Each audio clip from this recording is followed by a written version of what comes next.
Hi friends, welcome to CPC competition paper crackers में आपका स्वागत है। फ्रेंड्स, आज हम बात करने वाले हैं इंडियन एग्रीकल्चर के बारे में, भारतीय कृषि के बारे में। इससे भी जितने भी क्वेश्चन आपके एग्ज़ाम में आते हैं आप उसको इजीली सॉल्व कर पाओगे।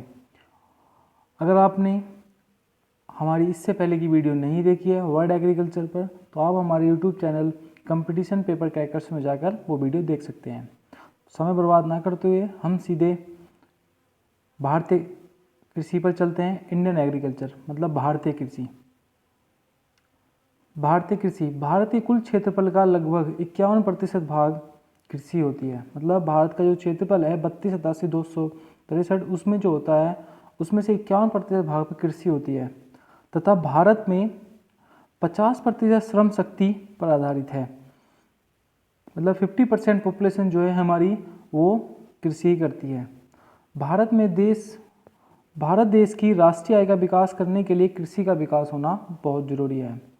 और भारत की जीडीपी में जो हमारी कृषि का योगदान है वो मात्र 17% है। भारतीय कुल क्षेत्रफल में लगभग 24% भाग भूमि बंजर है।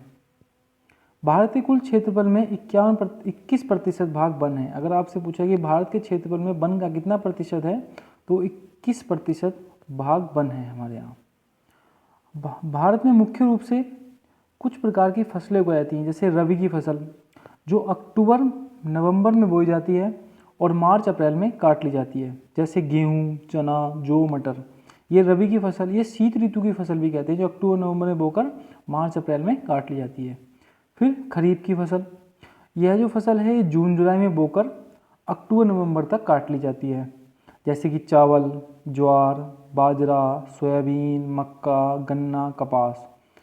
फिर एक होती है जायद की फसल जो मार्च अप्रैल में बोकर मई जून में काट ली जाती है, जैसे खरबूजा, ककड़ी, खीरा, पत्तेदार सब्जियां। मतलब रबी की फसल और खरीफ की फसल के बीच में जायद की फसल बोई जाती है, जैसे खरबूजा, ककड़ी, खीरा, पत्तेदार सब्जियां ये बोई जाती है। फिर होती है नकदी फसल जैसे कि तंबाकू, गरम मसाला, रबड़ आदि नकदी फसल के अंतर्गत आती हैं। इन फसलों को विकास के लिए भारत में कुछ क्रांतियां भी हुई हैं। उनमें से एक महत्वपूर्ण क्रांति है हरित क्रांति। भारत में कृषि विकास के लिए 1967 में एम.एस. स्वामीनाथन ने प्रथम हरित क्रांति चलाई थी। दूसरी हरित क्रांति 1983 में चावल के लिए चलाई गई। पहली क्रांति पर गेहूं और चावल में वृद्धि के लिए चलाई गई थी, जिसमें गेहूं की वृद्धि तो हुई पर चावल की थोड़ी कम मात्रा में वृद्धि हुई, इसलिए दूसरी हरित क्रांति 1983 में चलाई गई थी। हरित क्रांति का सर्वाधिक प्रभाव गेहूं और चावल पर पड़ा, लेकिन गेहूं के उत्पादन में चावल के उत्पादन में अधिक वृद्धि रही। भारत में अगर विश्व में हरित क्रांति के जनक हैं तो डॉक्टर वॉरलॉग हैं। भारत में हरित क्रांति के जनक डॉक्टर एम.एस. स्वामीनाथन को माना जाता है। अगर आपसे पूछ लिया है कि विश्व में हरित क्रांति के जनक डॉक्टर वॉरलॉग, अगर भारत में हरित क्रांति के जनक डॉक्टर एम.एस. स्वामीनाथन को माना जाता है। इसी प्रकार कुछ क्रांतियाँ चलाई गई हैं जो कृषि के विकास के लिए, जैसे कि हरित क्रांति ये खाद्यान्न उत्पादन के लिए चलाई गई थी, गेहूं चावल के लिए। श्वेत क्रांति दूध उत्पादन के लिए है, और श्वेत क्रांति के जो जनक हैं वो डॉक्टर वर्गीज कुरियन हैं।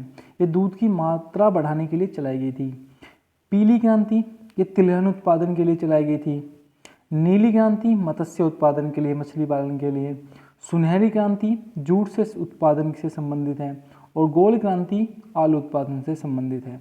अगर आपसे पूछ लिया एग्जाम में इसमें से पूछा जाता है तो आप लगा देंगे कि हरित क्रांति खाद्यान्न उत्पादन से, श्वेत क्रांति दूध उत्पादन से, पीली क्रांति तिलहन उत्पादन से, और नीली क्रांति मत्स्य उत्पादन से, सुनहरी क्रांति जूट उत्पादन से, और गोल्ड क्रांति आलू उत्पादन से। अब हम बात करते हैं कि किस स्टेट का किस चीज़ में प्रथम स्थान है। जैसे कि कश्मीर, जम्मू कश्मीर की हम बात करते हैं। जम्मू कश्मीर का केसर उत्पादन में प्रथम स्थान है। अगर केसर उत्पादन की बात आए तो केसर में पहला स्थान जम्मू कश्मीर का है। उत्तर प्रदेश का गन्ना, गेहूं, दूध उत्पादन, आलू में प्रथम स्थान है। गन्ने में, गेहूं में, दूध उत्पादन, आलू में उत्तर प्रदेश का प्रथम स्थान है। पश्चिम बंगाल का जूट और चावल में प्रथम स्थान है। जूट में प्रथम स्थान किसका है? पश्चिम बंगाल का। और चावल का, जूट में, ये दोनों में स्थान है पश्चिम बंगाल का। IR20 चावल अत्यधिक उत्पादन करने वाली किस्म है जो भारत में बोई जाती है। चावल के उत्पादन भारत में सबसे ज़्यादा होता है अन्य खाद्य फसलों की तुलना में। असम में जो प्रथम स्थान है वो चाय का प्रथम स्थान है। अगर आपसे ये पूछ लिया कि दक्षिणी भारत में सबसे ज़्यादा चाय उत्पादन करने वाला राज्य कौन सा है, तो तमिलनाडु है। दक्षिणी भारत में सबसे ज़्यादा चाय उत्पादन कौन करता है, तो तमिलनाडु आप लगा देंगे। अब हम बात करते हैं मध्य प्रदेश की। मध्य प्रदेश का प्रथम स्थान सोयाबीन में मध्य प्रदेश का प्रथम स्थान है। दालों में दलहन में प्रथम स्थान मध्य प्रदेश का है।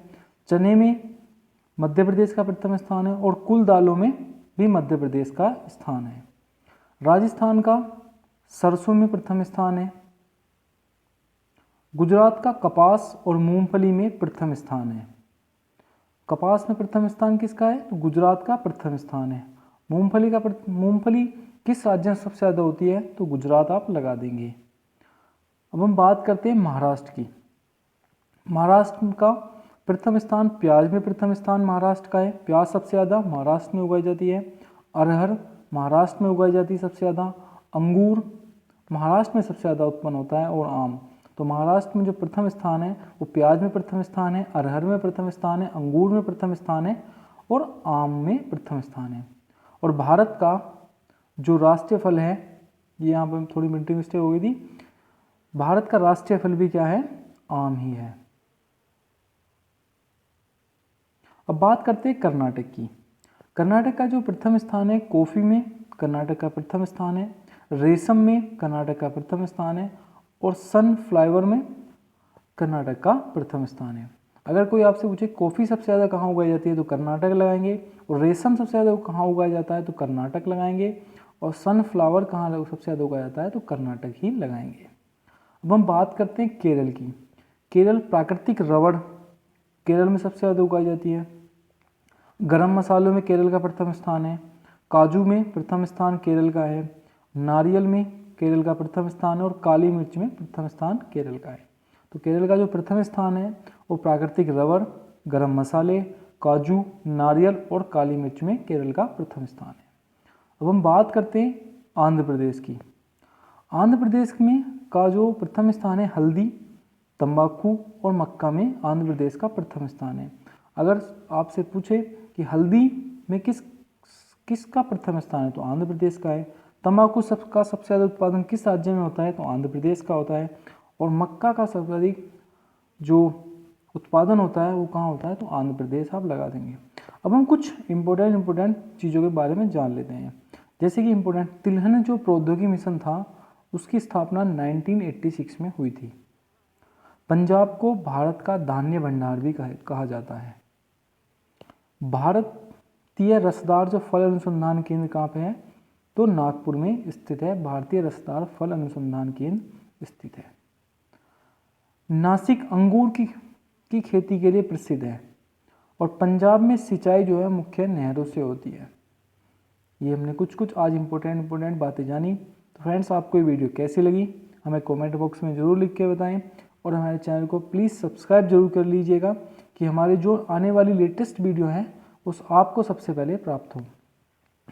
हमारी वीडियो देखने के लिए थैंक्स फॉर वॉचिंग। जय हिंद, जय भारत।